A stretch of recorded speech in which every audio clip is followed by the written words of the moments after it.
Clyde throws a pail of water into the grease fire. Clyde is now dead.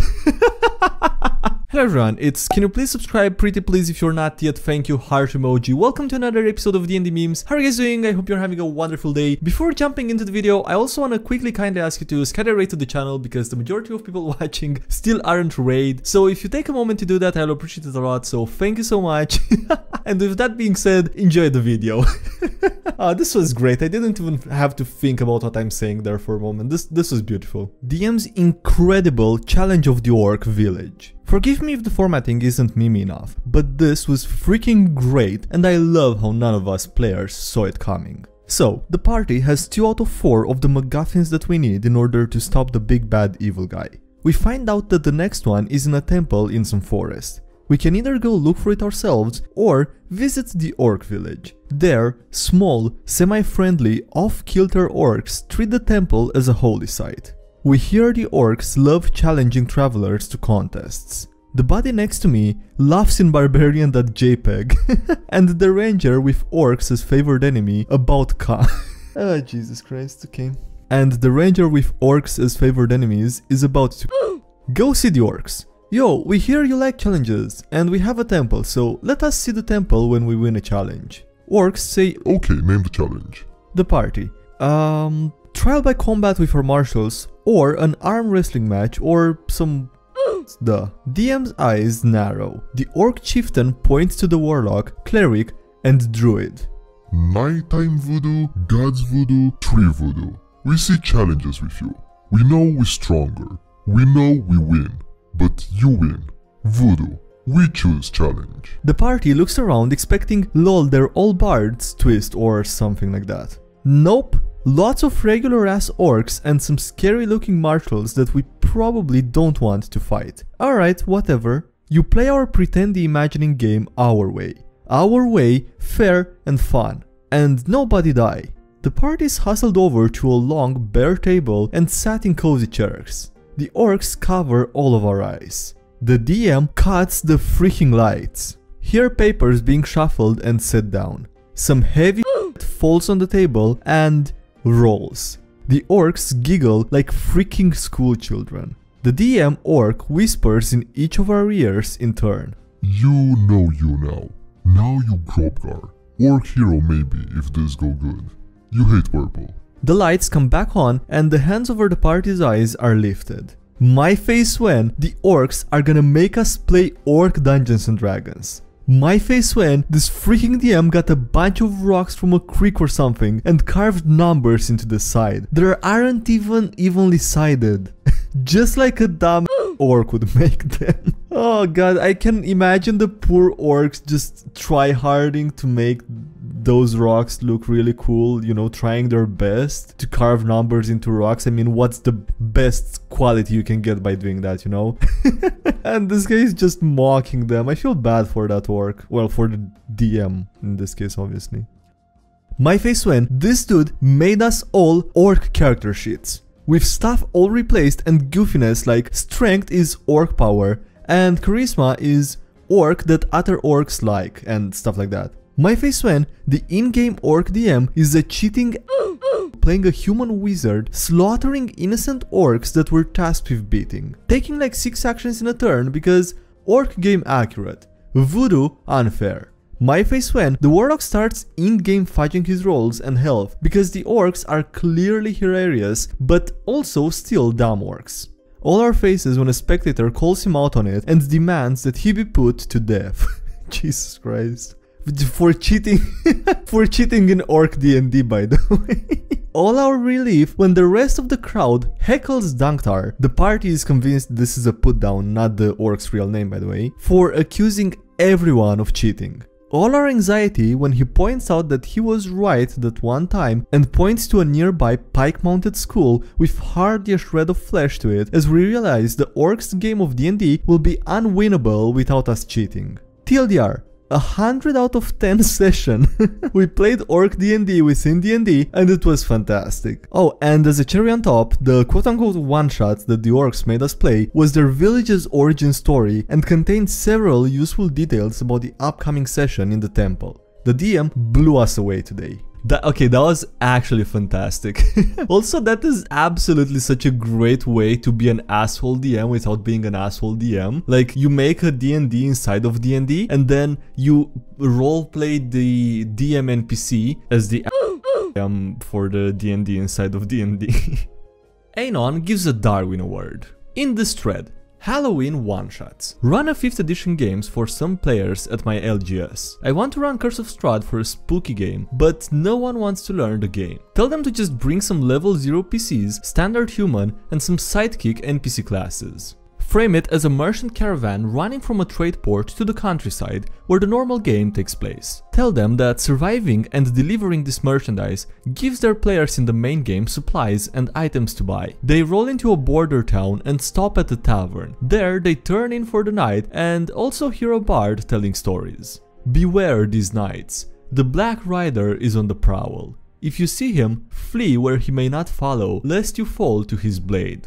The bard tells the tale of a knight who sold his soul for the fastest steed, one that could outrun death itself. He lived as a highwayman, killing people for their gold and possessions and running from death. Once he was old and was weary of running, he tried to dismount and allow death to catch him. But his feet stuck to his stirrups and the horse ran again. Over the last 300 years, the curse drove him mad and corrupted him. Now he rides the night, killing all those who cross his path. First night of the trip comes and they hear a horse rider coming up behind them. They all roll initiative even though I haven't asked yet. I decide to roll for the rider. Tracking move on initiative will make it more tense anyway. Roll a shit initiative, but oh well, they get to run before the chase starts, which is what I wanted anyway. The warrior bro decides to run up and attack it. This guy has 300 years of loot. Imagine how much we can bring to our main characters if we kill him.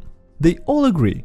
TPK, obviously, because I can't think of any reason to not let them accept their Darwin award. What the f*** on? That combat wasn't balanced at all. I pack up my screen and minis and just leave. That was 2 days of prep wasted. Anyone else have stories of better Halloween one-shots? Oh god. No, I think this one was pretty good.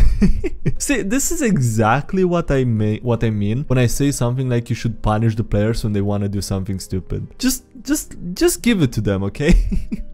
Falling for a wizard. Be me, DM.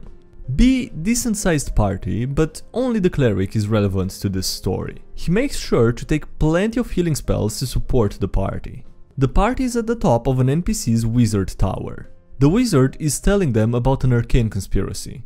Before the wizard can finish, an assassin shoots him through the neck. He dies and falls dramatically out the window. A tad scripted, but I wanted to build some intrigue. I jump out the window after him. What? You're at the top of a tower? Yes. Why? I'm going to cast Revivify. It needs to be done within 1 minute, so there's no time to waste. I start frantically googling the rules for fall damage and trying to guess exactly how tall this tower would be. I decide on 120 feet. The cleric dive bombs and catches up with the body in midair. He casts Revivify. The wizard comes back to life with 1 health. And immediately takes 42 falling damage. Returns to life just in time to freaking splatter on the ground. I'm feeling generous, so I say that the squishy wizard reduced the fall damage for the cleric so he's only downed. Well, I tried. The others take the stairs. Jesus, okay, I know it didn't work out for him, for the... What was it? The cleric? That was a cleric, okay. I know it didn't work out for the cleric, but I really want to give him credit for creativity and for trying. The Bracer encounter.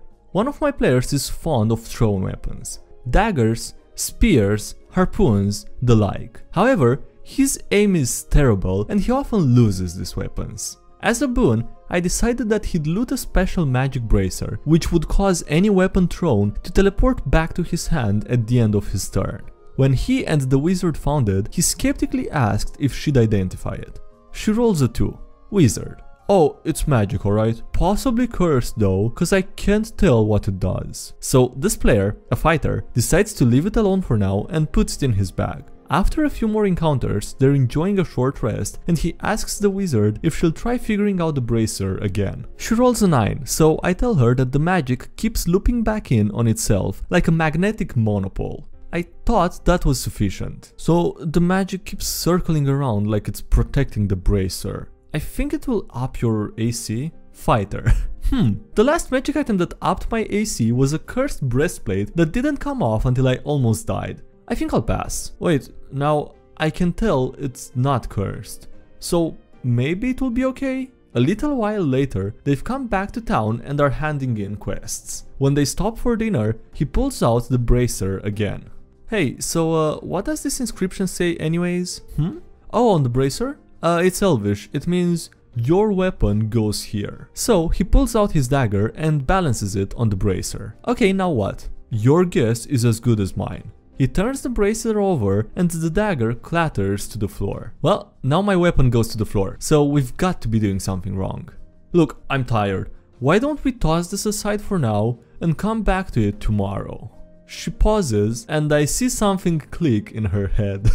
She grabs the bracer, puts it on, and then throws her own dagger into the closest wall. A second later, the inscription glows and the dagger disappears from the wall and reappears in her hand. She triumphantly rips it off her wrist, slams it onto the table in front of the fighter, and declares, "Magnets! Looping! Weapon goes here! Freak, it's so obvious!"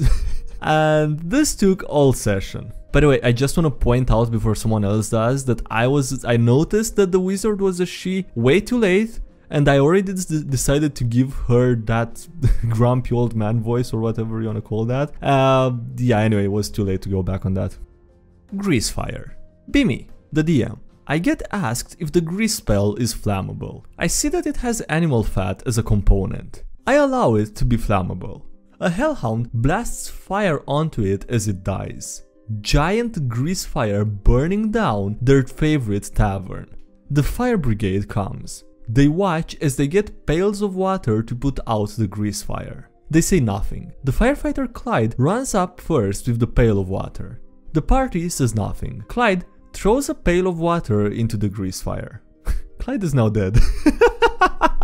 Ah, goddammit, I don't know how to react to this, how to cope without laughing. I feel so bad for Clyde. I feel so bad for Clyde right now. God damn it. Jesus Christ, that is horrifying. Oh, Jesus Christ. On that note, we're gonna have to end the video here.